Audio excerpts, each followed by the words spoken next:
Salut à tous. Dans cette vidéo, on va faire le TP numéro 4. Donc, le TP s'intitule Création d'une image animée.gif et est fait sur le texte. En fait, ce TP est divisé en trois parties. Donc, la première partie, c'est donc apparition et animation par apparition et disparition du texte. La deuxième partie, animation par lettre sur une image. Et la troisième partie est faite sur le texte. Dans cette vidéo, on va s'intéresser à la première partie qui s'intitule Animation par apparition et disparition de texte. Bien évidemment, vous notez bien la notification ici, donc bien la remarque. Donc la remarque. L'objectif est de créer un texte qui apparaît et disparaît. On a choisi de faire une disposition douce en fondu, mais vous pouvez régler l'effet de disparition et apparition comme vous le souhaitez. De même, vous pouvez régler la durée donc d'affichage de texte et de disparition. Donc on va comprendre tout cela donc, en faisant les questions suivantes. Donc la première question demande de créer un nouveau document avec comme largeur 1000 pixels et comme hauteur 150 pixels et créer un texte dans la zone de travail obtenue, donc avec la police Cooper Black et la taille 60. Donc on va au logiciel Adobe Photoshop. Donc fichier, nouveau. Ici, on va choisir le format Photoshop par défaut, à partir duquel on va définir 1000 pixels, et pas centimètres, donc 1000 pixels, et en largeur, et 150 pixels en hauteur, et OK, pour obtenir donc ce résultat-là. Donc dans cette bande de cette zone de travail, on va créer le texte en cliquant sur l'outil texte à partir d'ici et en choisissant la police Cooper Black.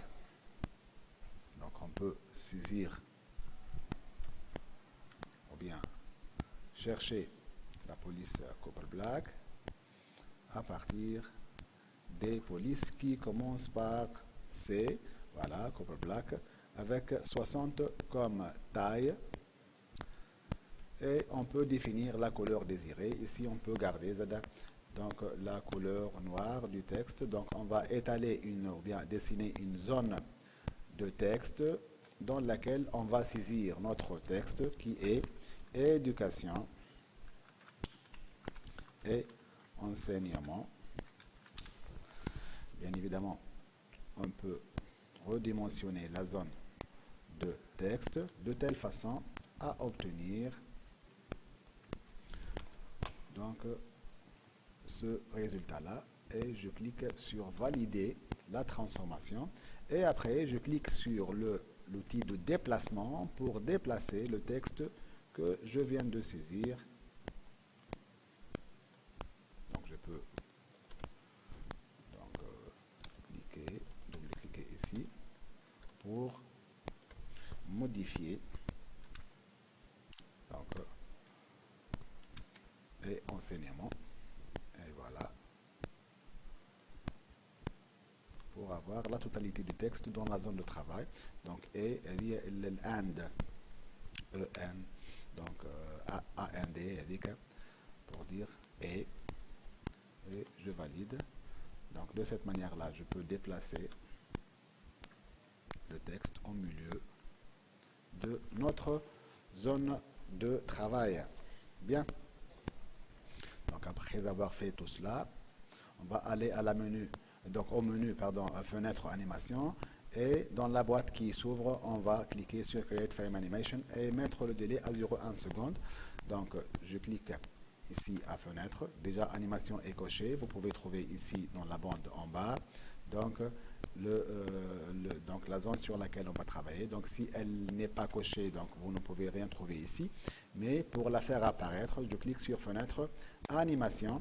Donc on peut donc bien évidemment trouver ici que ce soit la création d'une animation donc sous forme d'image ou bien d'une animation vidéo.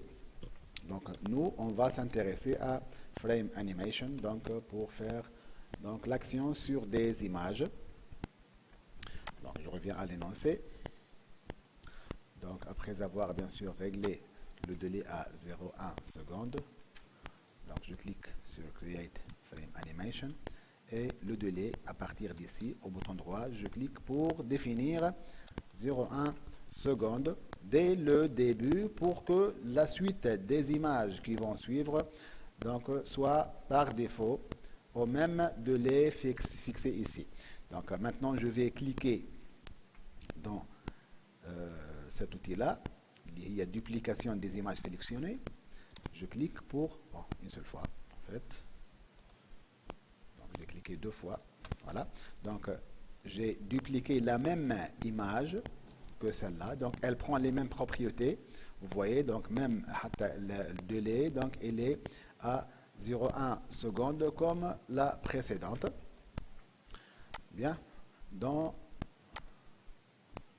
l'onglet des calques, on va réduire l'opacité à 0% pour faire disparaître le texte. Donc ici, nous avons un texte saisi avec une opacité donc, de 100%. Ici, il s'agit d'un texte. Donc le texte ici, je clique et au niveau de l'opacité, ici, je réduis pour le mettre à 0%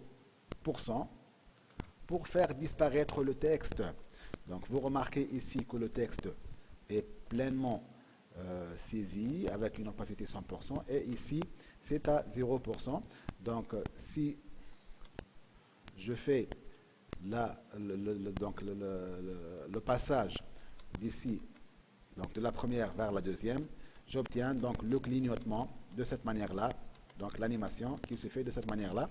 Mais pour avoir une animation un peu plus souple, donc on clique sur cet outil, la trajectoire des images animées. Donc je clique et je définis donc les images à ajouter à 10. Et je fais OK. De cette manière-là, les 10 images qui sont ajoutées entre l'image de départ et l'image d'arrivée sont au nombre de 10. Donc ça, c'est la première image. Ça, c'est la dernière. Ou sont les images de trajectoire, c'est-à-dire la première a une opacité de 91%, la deuxième de 82%, la troisième de 73%. Donc c'est automatique. Donc ces valeurs-là de l'opacité sont générées automatiquement grâce à l'outil trajectoire. Donc vous remarquez à chaque image, on remarque que l'opacité diminue jusqu'à arriver à l'image finale, donc notre image qui est 0%. Maintenant, je peux créer une autre copie de la dernière image, comme ça, une seule fois. Bon, je ne sais pas pourquoi ça se fait 2 fois. Donc voilà. Donc la 13e image, on va rétablir son opacité à 100% et je refais de même pour l'effet de trajectoire, ici, à 10 images. Et voilà. Donc, à partir de la 12e image, je remonte à chaque fois, donc à chaque passage, j'augmente l'opacité jusqu'à arriver à la dernière qui est fixée à 100%. Et de cette manière-là, si je modifie ici une fois à toujours, donc je vais obtenir une boucle indéfinie donc, qui permet de faire l'animation de l'image de cette manière-là. Donc vous remarquez ici l'effet de l'animation. Donc ça commence à 100% d'opacité jusqu'à 0% avec 10 images de trajectoire, puis de 0% à 100% avec des images de trajectoire qui permettent d'assurer un passage souple entre donc, les images une après l'autre. Donc vous voyez ici les images qui se jouent et voilà. Et on a terminé avec cette activité-là. Donc il s'agit d'une animation par apparition et disparition du texte. Donc on vient de faire tout cela donc jusqu'à la question 8 jusqu'à la question 9 bien évidemment. Donc toujours au lieu de une fois. Donc c'est à partir d'ici, donc toujours. Voilà. Donc vous remarquez ici, les délais, donc ils sont dotés avec un délai de 0,1 seconde. Ça permet de donc d'hériter les mêmes propriétés que l'image à partir de laquelle on a fait une copie donc grâce à cet outil-là. Voilà, donc l'enregistrement. Donc l'enregistrement va se faire de deux manières. Donc, bien évidemment, enregistrer sous. Donc, si je vois ici, voilà, pour le web et les périphériques.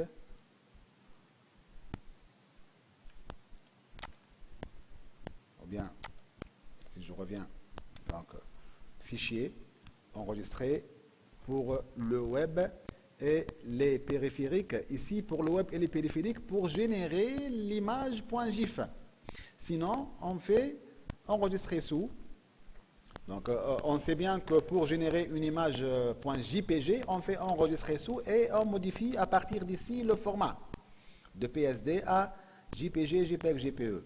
Mais dans le cas de cet exercice, on va générer une image .gif, donc c'est-à-dire une image animée. Donc pour cela, on doit faire fichier, enregistrer pour le web et les périphériques. Voilà. Et je clique sur enregistrer.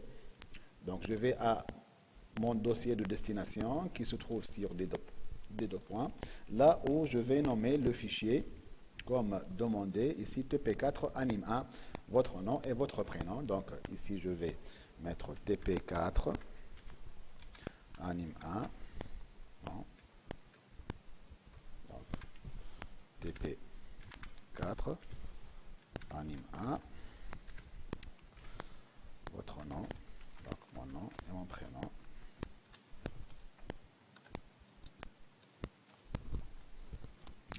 Donc, voilà. Et vous remarquez ici qu'il s'agit d'un format image, enregistré. Et voilà. Bien sûr, pour garder l'historique de notre travail, on enregistre au format PSD, Photoshop PSD, donc TP4.